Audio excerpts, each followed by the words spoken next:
मेरा नाम विनीत कुमार राय हुआ। मैं ललित नारायण मिथिला यूनिवर्सिटी जैन कॉलेज मधुबनी का छात्र हूँ। अभी हाल ही में यूनिवर्सिटी के तरफ से एक मेरिट लिस्ट जारी किया गया है, जिस मेरिट लिस्ट में मेरा स्थान सेकंड है यूनिवर्सिटी में। मेरा सब्जेक्ट पॉलिटिकल साइंस है और मैं 2017 से 20 सेशन का छात्र हूँ। मैं आज आप लोग सभी के बीच इसलिए मैं यहाँ पे हूँ इस प्लेटफॉर्म पे, ताकि मैं अपना कुछ स्ट्रेटजी आपके साथ शेयर कर सकूँ, ताकि आपके जो आने वाले एग्ज़ाम है उसमें आपका अच्छा परफॉर्मेंस रहे और हर चीज़ को किस तरीके से आपको देखना है, किस तरीके से आपको टैकल करना है, कितना चीज़ आपको अटेम्प्ट करना है। कहने का मेरा ये मतलब है कि किस तरीके से सिस्टमेटिक फॉर्म में आपको अपने पेपर को करना है कंप्लीट। सबसे पहले आते हैं, बात करते हैं हम सबसे पहले पार्ट 1 वाले के लिए। सबसे स्टार्टिंग हम लोग सभी का पार्ट 1 से ही होता है। क्लास 12 तक में तो हम लोग नए नए आते हैं। पार्ट 1 में यूनिवर्सिटी में एडमिशन हमारा हम सभी का होता है, तो हम सब में कन्फ्यूजन हमारे सबके बीच रहता है कि किस तरीके से क्वेश्चन को कितना आंसर उसमें दिया जाए। मतलब हम लोग जिस तरीके से क्लास 12 में क्वेश्चन का आंसर लिखते थे वो पैटर्न यहाँ पे काम नहीं करता है। यहाँ आपका ऐसा पैटर्न है कि अगर आपका 20 नंबर का क्वेश्चन है तो आपको कितना पेज में और कितना उस पर आपको लिखना है। मैं ये नहीं कह रहा हूँ कि आप ज़्यादा से ज़्यादा पेजों से भर दीजिए। कहने का मतलब एक कितना पेज में आपको उसका आंसर कंप्लीट करना है और फिर किस तरीके से उस आंसर को आपको इस तरीके से लिखना है ताकि आपका जो भी कहा गया, लिखा हुआ जो भी उसमें बात है वो टीचर को डायरेक्ट पता चले कि बच्चा क्या लिखा है और क्या कहना चाह रहा है। तो फिर आपका रिजल्ट बहुत अच्छा होगा। अगर मैं अपना बात करूँ तो मैं 2017 में जब पेपर देने गया था तो फर्स्ट पार्ट का पेपर में पहला ही मेरा पेपर था, पॉलिटिकल साइंस पेपर 1 था मेरा, जिसमें मैंने उतना क्वेश्चन, मतलब जितना क्वेश्चन था जितना मुझे याद था उतना ही लिख दिया। लगभग एक क्वेश्चन का दो पेज बस।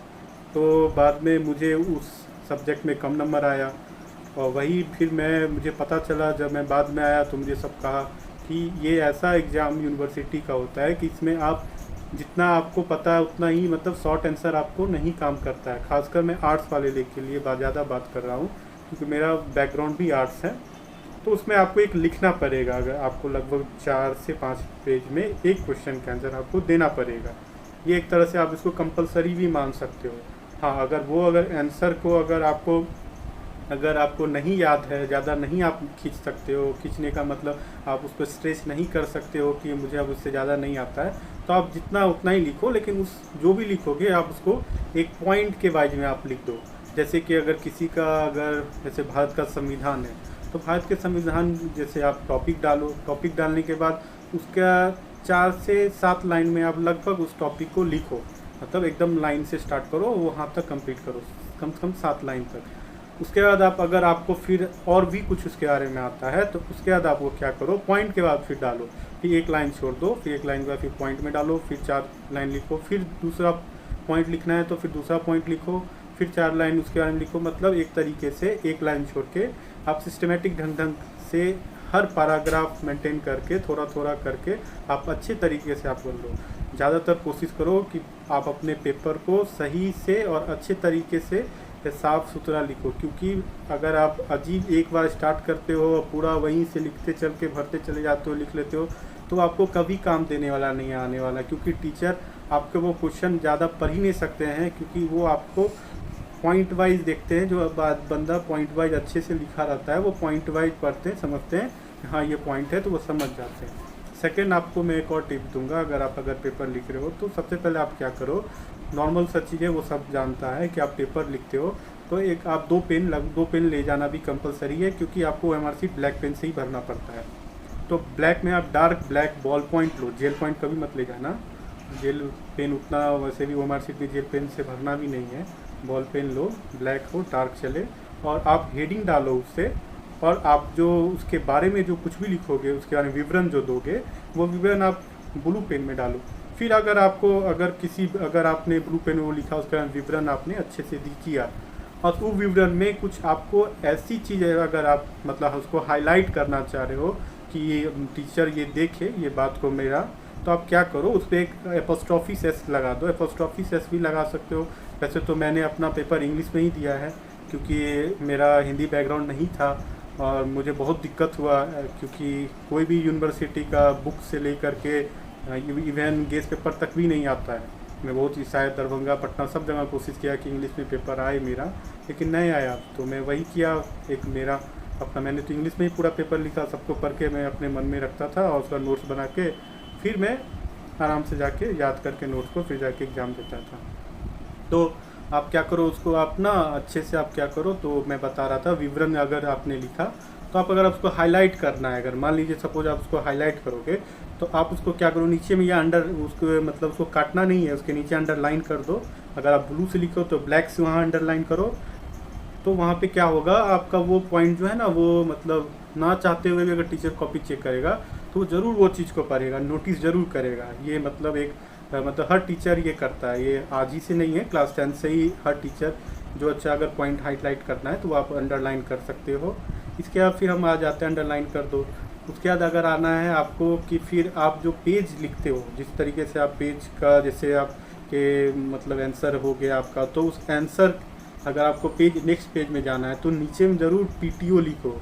पीटीओ का मतलब हिंदी में, अगर आप हिंदी में पेपर लिख रहे हो, लैंग्वेज आपका हिंदी है, तो आप में डालो नीचे में लिखो कि अगला पृष्ठि देखें, पलटें या देखें लिखो। क्योंकि मैंने खुद अपने आँख से देखा है कि बहुत सारे टाइम क्या होता है कि आप बहुत ज़्यादा पेज लिख दियो, संजोग से अगर थोड़ा भी अगर आपका एक भी पेज अगर आप अगर ब्लैंक छोड़ रहे हो, थोड़ा भी अगर आधा बस लिखे छोड़ दिए और वहाँ पीटीओ नहीं लिखे, उससे बाद भी बहुत सारा अगर आपका पेज है, तो बहुत टाइम ऐसा होता है कि टीचर आगे नहीं उसको देखते हैं।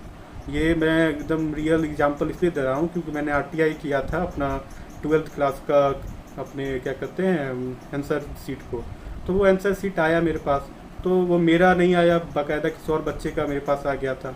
तो उसका मैंने जब देखा है तो उसमें वो बच्चे ने केमिस्ट्री का बड़ा अच्छे से लिखा हुआ था, बस वो बीच का एक पेज छोड़ दिया था, उसके बाद फिर और लिखा हुआ था करीब 6-7 पन्ना और उसका लिखा हुआ था। लेकिन टीचर को लगा इतना ही तक लिखा है, तो वो वहीं तक चेक करके वहीं पर उसका आंसर देके, आंसर का जितना भी मार्क्स है देकर वहीं तक गया, उसके बाद पलटा ही नहीं। मान लो अगर वो पलटा नहीं गया हो तो कल को आज कितना उसका लॉस है। और बाद में तो जानते ही हो कि आपको एक बार अगर आपको प्रॉब्लम आ गया, फिर आपका फिर उसको स्क्रूटनी करो, बहुत सारा प्रॉब्लम आता है। तो ये सब मैं इसलिए बोल रहा हूँ ताकि ये सब एक आप मन में पूरा एकदम रख लो कि ये सब गलती करना ही नहीं है। तो सबसे पहला मास्टर टिप यही है आपका कि सबसे पहले आप जाओ तो आप सबसे पहले तो आप एक काम करो, आप अगर बहुत सारे बच्चे जो अभी 12th पास करके अभी एडमिशन ले रहे हैं या अभी हाल ही में जो ग्रेजुएशन का पेपर दे रहे हैं फर्स्ट ईयर का, तो बहुत सारे बच्चों को मैंने खुद देखा है कि उसको ओएमआर शीट भरने में बहुत ज़्यादा प्रॉब्लम होता है। ये नहीं कि वो नहीं जानते, ये कि वो कंफ्यूज रहते हैं और टीचर से पूछते हैं तो ऐसा है कि उतना अच्छा टीचर का रिस्पॉन्स नहीं होता है कि हाँ भर दिए तो भर दिए। तो वो तो मैं इसलिए करना चाह रहा हूँ कि पहला आप काम ये करो, कोई भी स्टेशनरी है वहाँ आप जाओ, सिंपल सा एक आपको मिल जाएगा, आप कहिएगा मुझको ये ओएमआर शीट का हमको एक वो दो, क्या कहते हैं पेज देगा, वो पेज आप ले लो 10 रुपये में देगा और घर पे बैठ के वो पूरा भरना सीख लो। आराम से उस दिन जाओ पेशेंसफुली जा करके ओएमआर शीट सबसे पहले बहुत अच्छे से आराम से भरो, हर चीज़ रोल नंबर रोल कोड आपको सब कुछ आपके टोटल जो भी चीज़ आपको चाहिए वो सब चीज़ आपके एडमिट कार्ड पे मेंशन रहता है। फिर भी अगर आपको प्रॉब्लम हो तो आप सीट पे खड़े हो जाओ या हाथ खड़ा कर लो कि सर मुझको ये प्रॉब्लम है, आप कृपया करके मुझे बताओ। क्योंकि अगर आपको ओएमआर शीट गलत हो जाता है तो आप पूरा होल टाइम आधा से ज़्यादा टाइम फ्रस्ट्रेट हो जाते हैं। मेरे आगे पीछे भी 2 ऐसे बच्चे थे जिनका ओएमआर शीट ख़राब हुआ था, अभी उनका रिजल्ट पेंडिंग में, पिछले ईयर सेकेंड ईयर उनका पेंडिंग में चला गया था।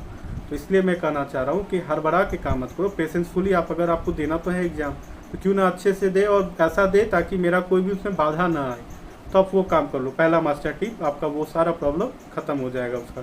सेकंड, अगर आप आंसर राइटिंग कर रहे हो तो आंसर राइटिंग में जो भी करो साफ करो, करने का अंदर काटना भी है तो आप घसोगे नहीं उसको पूरा, आप बस ऐसे क्रॉस पे मार दो छोटा सा या एक लाइन ऐसे कर दो, फिर आगे आप कंटिन्यू करो। क्योंकि आप जो घस देते हो ना वो आपका पूरा का पूरा आपको जो भी आंसर है वो आपको भद्दा बना देता है, एक तरह से देखने में अच्छा नहीं लगता है। तो कोशिश करो ज़्यादा से ज़्यादा कट नहीं करने का, लिखो बहुत अच्छे से, साफ़ सुथरा पेज सब कुछ अच्छे से रखो और स्ट्रक्चर यही रखो कि अगर आप पॉइंट में ज़्यादा अगर आंसर लिखना चाहो तो आपको ज़्यादा नंबर मिलेगा। ये फैक्ट है, मेरे ऊपर अप्लाई हुआ है। मैंने अगर कोई क्वेश्चन है अगर मैं उसका लिखना हो तो मैं एक साथ यहाँ से स्टार्ट करके पूरा लास्ट तक उसको मैं नहीं अंत करता था। नॉर्मली मैं उसके बारे में शायद 7 से 10 लाइन में उसके बारे में इंट्रोडक्शन देता था, इंट्रोडक्शन देने के बाद फिर उसके बारे में पॉइंट है फॉलोइंग आर द पॉइंट करके 1-2 से लेके 25 पॉइंट तक मैं उसके बारे में लिखता था। हर पॉइंट कम से कम 4 से 3 लाइन का मेंशन करता था। लास्ट में जैसे ही ख़त्म होता था फिर उसमें वहाँ END इंड लिखता था ताकि ये क्वेश्चन का आंसर हो गया, फिर नेक्स्ट क्वेश्चन फिर अटेम्प्ट करता था। और कोशिश ये करो अगर कोई भी हाईलाइट करना है तो ब्लैक और पेन से और टॉपिक, ब्लू से उसका कंटेंट का मतलब उसका विवरण लिखो। ठीक, ये आपका एक काम हो गया।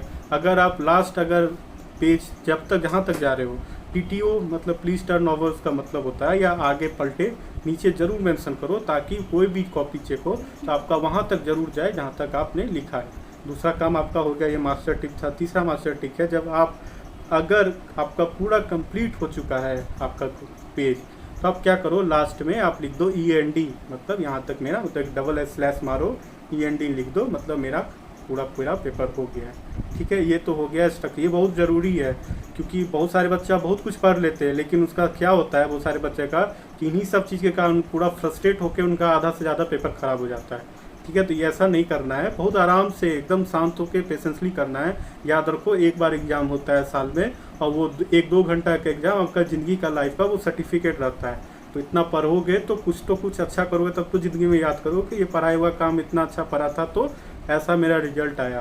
तो ये सब गलती कभी मत करना, ये सबसे गलती होता है। आप ही लोग नए हो, सबसे होता है।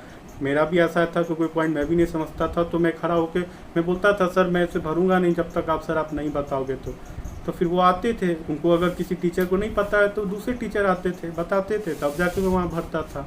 तो प्रॉब्लम आएंगी, लेकिन वो प्रॉब्लम जैसे भी आएंगी वो आपका सोल्यूशन भी वही होगा। और उस पर वाइटनर का यूज मत करना, इतना मैं ज़रूर कहूँगा।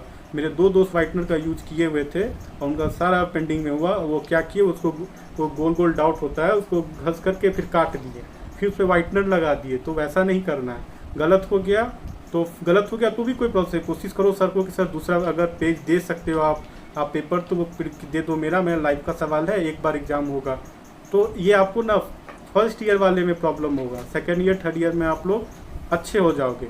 ये आपका यहाँ तक हो गया आपको। और हर क्वेश्चन का कोशिश करो कि आप 4 से 5 पेज तक लेके ही जाओ। आर्ट्स है, आर्ट्स में लिखना पड़ता है, नहीं तो नंबर नहीं मिलेगा, ये एक फैक्ट है, ये सभी जानते हैं। और यही चीज़ पार्ट 1 वाले बच्चे नहीं समझ पाते हैं, पहला बार वो गलती करते हैं तब फिर आगे वो सुधार करते हैं। तो यहाँ पे आपका ये सारा प्रॉब्लम यहाँ तक मैंने बता दिया, जो मेरे साथ भी हुआ, बहुत सारे बच्चे के साथ होगा भी और बहुत सारे बच्चे ने इसको फेस किया है। तो ये जेन्युइन है। वो सब करने के बाद पूरा नोट्स बना करके तब फिर उसको याद करता था। टीचर्स थे, टीचर से भी कभी दमन सर थे हमारे जैन कॉलेज के, बहुत प्रिंसिपल सर थे जिस टाइम हम लोग का ये था। कभी कोई प्रॉब्लम होता था तो वही बताते थे। सज्जाद हैदर सर थे, वो भी हेल्प करते थे। तो ये सब है, ये सब आपको हेल्प मिलेगा। ऐसा हमारा ये यूनिवर्सिटी इतना अच्छा है यूनिवर्सिटी कि सब कुछ टाइम पे कराता है। हमारा एक पटना यूनिवर्सिटी बिहार में हो गया, एक ललित नारायण मिथिला यूनिवर्सिटी, यही 2 यूनिवर्सिटी है अभी तक एक रिकॉर्ड मेंटेन किया है कि ये डिले नहीं होता है। हम लोग के टाइम में बहुत डिले हुआ। हम लोग का चलता एग्ज़ाम मार्च का एग्ज़ाम हम लोग का सितंबर अक्टूबर में चला गया था। फ्रस्ट्रेशन का तो हाई लेवल था, लेकिन फिर भी धीरे धीरे अपने आप को संभाल के हम लोग सब काम किए। वो अब मैं बाद में बताऊंगा, पहले आपको यहाँ पे आ जाता हूँ, जो रेलिवेंट चीज़ है वो बताना है मेरे को। तो यहाँ तक आ गया। इसके बाद आप ना वो अगर आपको ज़्यादा मार्क्स चाहिए तो पेपर का पूरा मटेरियल मत लिखो। अगर पूरा का पूरा आप लिख दोगे तो एवरेज मार्क्स का आप वही सपना सोचो कि आपको एवरेज ही मार्क्स देगा जितना सबको मिला है। ठीक है। और जहाँ तक बात है, एक कोई आदमी ये आपको बात नहीं बताएगा, एक बहुत गलत मतलब एक लोगों के मन में ये चलता है कि अरे बाबू तुम ना ऑनर्स पेपर में अच्छा लिख लो ना तो वही बहुत है, ऑनर्स पेपर में बस करो, बाकी को पढ़ना ही मत है, मतलब ज़्यादा उतना नहीं करो, ऑनर्स पेपर हो। ये गलत है, ये चीज़ एकदम गलत है। ये चीज़ जो भी आपको सिखाते हैं ना कि ऑनर्स पेपर ही बहुत कुछ है, बाकी पेपर को उतना मत पढ़ो, एकदम गलत है। इसको कंसेप्ट दिमाग से निकाल लो आप लोग, क्योंकि आपका होल मार्क्स जो होगा 1500 का टोटल होता है, जो लास्ट में अगर तीनों पार्ट का अगर जोड़ा जाएगा वो सभी का मार्क्स आपको इक्विवेलेंट कर गई। अगर आप दूसरा यूनिवर्सिटी में आप अप्लाई करोगे तो आपको ये नहीं पूछेगा कि आपने ग्रेजुएशन के आपका जो पॉलिटिकल साइंस रहा, मैथ्स रहा, इसमें ऑनर्स पेपर में आपका कितना मार्क्स रहा, वो आपसे नहीं पूछेगा। टोटल कितना मार्क्स का एग्जाम हुआ था, उसमें ओवरऑल टोटल कितना मार्क्स आपका आया, वो परसेंटेज वहाँ पर आता है।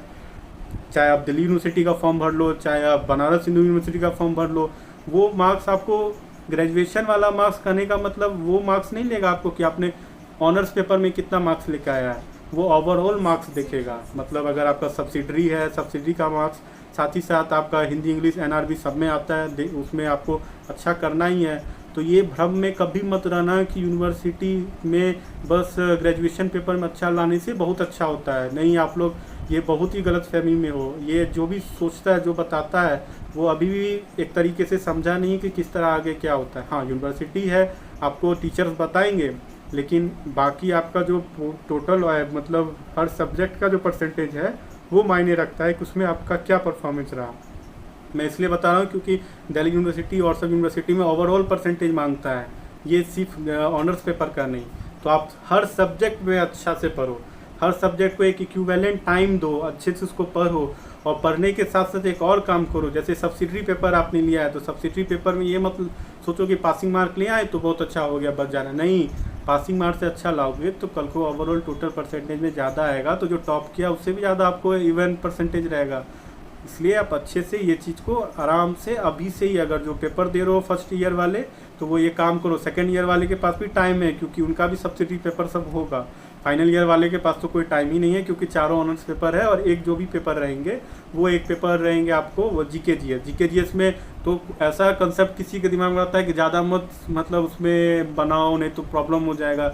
अरे भाई, क्वेश्चन है, सब टोटल बनाओ, आता है सब बनाओ, लेकिन छोड़ो मत। ये नहीं कि बस सब्सिडरी है, नॉर्मल है तो बस पास हो जाना है। एक बार पढ़ते हो अच्छे से पढ़ो, ताकि आगे ज़िंदगी भर इस पढ़ाई का आपको काम आए, क्योंकि समय तो सबका चला जाएगा। सब जानता है कि टाइम किसी के लिए रुका नहीं है, और टाइम कभी भी पूछ के आपके पास वापस भी नहीं आएगा कि अरे चलो एक और मौका दो। हाँ, फेल करोगे तो टाइम आएगा, तो टाइम आपका लैप्स होगा, तो बैक आप जा सकते हो।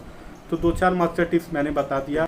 साथ ही साथ अगर आपको टॉप करना है और अलग रेलिवेंट सोर्स से अगर आपको पढ़ना है, तो आप एक काम करो, आप जो मतलब टीचर्स हमारे हैं, बहुत अच्छे टीचर्स हैं जो पढ़ाते हैं, उनसे आप नोट्स लो। नोट्स वो लोग पढ़ाते हैं तो नोट्स भी देते हैं, तो उनसे नोट्स लो, नोट्स से उनसे पढ़ो। उसका आंसर और यूनिवर्सिटी का गेस्ट पेपर का आंसर बहुत ज़्यादा डिफर रहता है। अगर आप वो पढ़ोगे तो आपको नंबर मिलेगा। मेरा पास तो कोई सोर्स उतना नहीं था, मैं तो बस वही बोला कि मेरा हिंदी इंग्लिश का प्रॉब्लम था। मैं तो जाता था गेस्ट पेपर लेने, तो लोग मेरा मजाक उड़ाता था कि अरे आर्ट्स का बच्चा इंग्लिश में खोज रहा है, क्या कहते हैं, आर्ट्स का बच्चा का इंग्लिश में नहीं निकलता है गेस्ट पेपर, ये मैथ्स और कॉमर्स का निकलता है। तो एक गलत नज़र से हम लोग को मतलब देखा जाता था। आर्ट्स लिया, आर्ट्स में क्या करेगा, मतलब होता है ना कि आदमी को ह्यूमिलेट करना, अरे टॉर्चर एक तरीके से करना, अरे देखो देखो ये करना।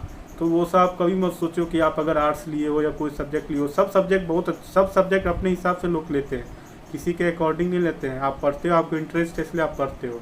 इसलिए ये मत सोचना आर्ट्स लिए तो आपको कोई, मेरे साथ हुआ इसलिए क्योंकि सब मेरा एक तरीके से मजाक ही उड़ाया था कि अरे आर्ट्स लिया है, साइंस था 12th में, यहाँ पे आर्ट्स लिया है, पता नहीं क्या करेगा आगे जाके, पता नहीं क्या करेंगे, वो अभी तक भी फिक्स नहीं है, लेकिन जो करेंगे अच्छा ही करेंगे, क्योंकि इंटरेस्ट था पॉलिटी में। तो आप लोग इसलिए अच्छे समाज से मत टेंशन लो, अपना पढ़ो, अच्छे से पढ़ो।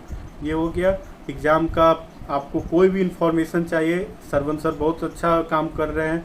हम लोग का तो टाइम में फर्स्ट ईयर में तो हम लोग कॉलेज हर चीज़ के लिए पूछने जाते थे कि सर निकला फॉर्म, नहीं निकला, लेकिन इनका इतना अच्छा प्लेटफॉर्म है जहाँ पे भी मतलब, इसलिए मैं ये नहीं तारीफ़ इनका नहीं कर रहा हूँ कि कुछ मेरा इनसे पर्सनल कुछ है, इसलिए तारीफ़ इसलिए कर रहा हूँ कि जब लॉकडाउन के टाइम था, जब सेकेंड ईयर का हम लोग का एग्ज़ाम हो गया था, थर्ड ईयर का चलता हुआ एग्ज़ाम हम लोग का रुक गया था, तो इतने सारे LNMU के भी एक बहुत सारे चैनल हैं, वो आते थे कि कल यूनिवर्सिटी ने डिटेल जारी किया कि अब ऑनलाइन होगा, OMR सीट से होगा, आप घर में ही बैठ के एग्ज़ाम देना होगा, ऐसा होगा वैसा होगा। फ्रस्ट्रेशन इतना बना दिया था कि अब पता नहीं किस पैटर्न से लेगा, ऑब्जेक्टिव लेगा, सब्जेक्टिव लेगा, टोटल पूरा कचरा कर दिया था। खासकर हम लोग तो जो जिस पैटर्न से पढ़े हुए थे उस पैटर्न को बोल रहा था टोटल ओवर चेंज ही करना है। ओवर चेंज का मतलब पूरा अलग ही तरीके का पैटर्न करना है।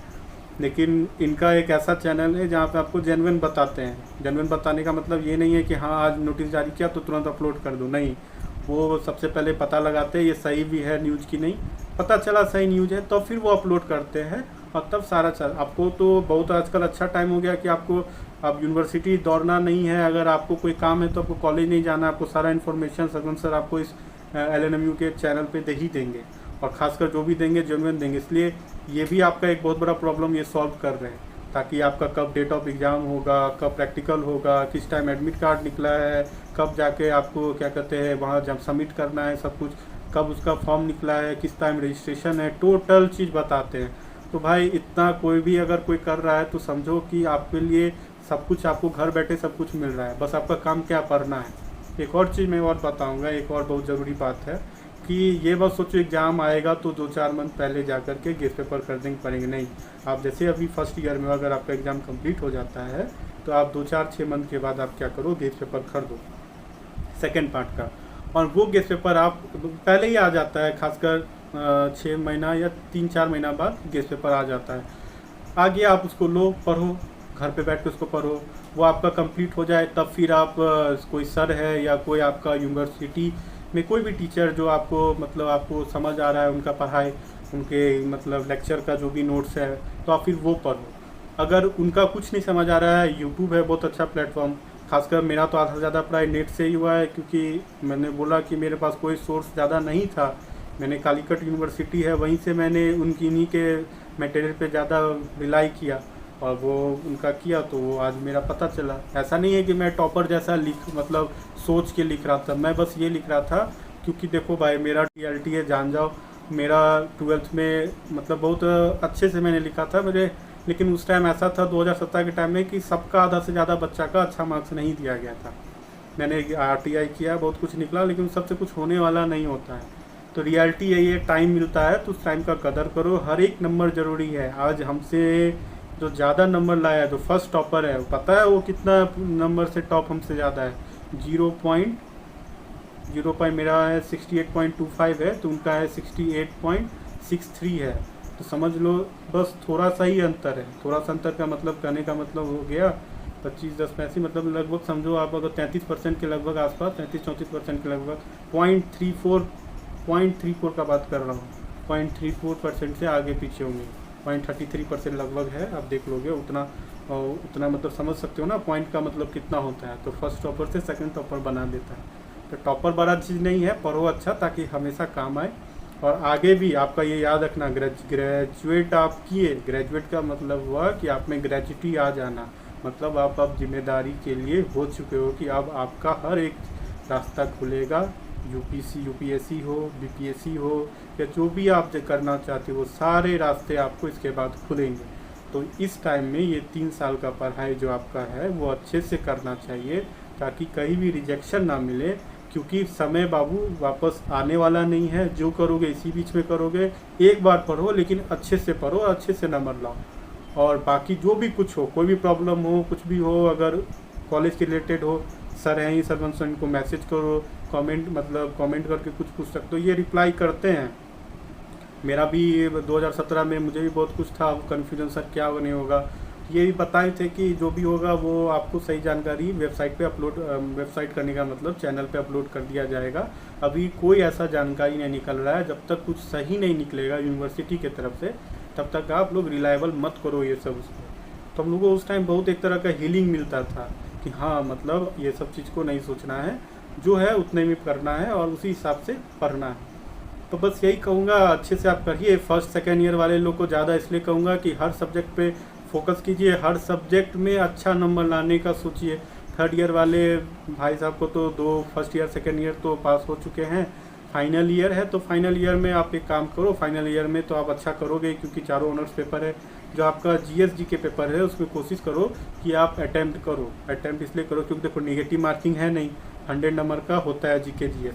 आप अटैम्प्ट करो, ऐसा नहीं बोल रहा हूँ कि तुक्का मारो, लेकिन आप अटैम्प्ट करो, छोड़ो मत, क्योंकि छोड़ने पे आप ही का लॉस है, क्या पता वो सही हो।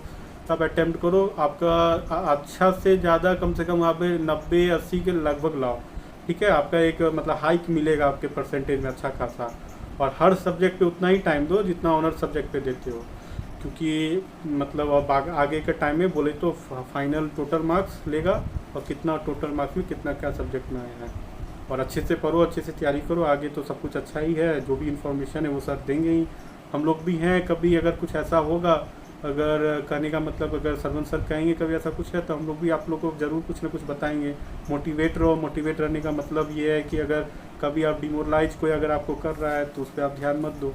खासकर बहुत ज़्यादा ऐसा टाइम अभी का है ऐसा कि लॉकडाउन में बहुत सारे बच्चे अभी डिमोरलाइज हो गए हैं कि बहुत सारा साल मेरा आगे पीछे हो गया है। तो ये सबके लिए हुआ है, इसलिए ये नहीं सोचना है कि बस आप ही के लिए हुआ है। हम लोग तो खुद मार्च का एग्ज़ाम हम लोग का चला गया था सितंबर में, समझो कितना आगे का आगे फेंका गया, आधा साल से ज़्यादा खींचा गया। जबकि यूनिवर्सिटी हमेशा एक्यूरेट रहती थी टाइम पे, फिर भी हम लोग के साथ ऐसा हुआ।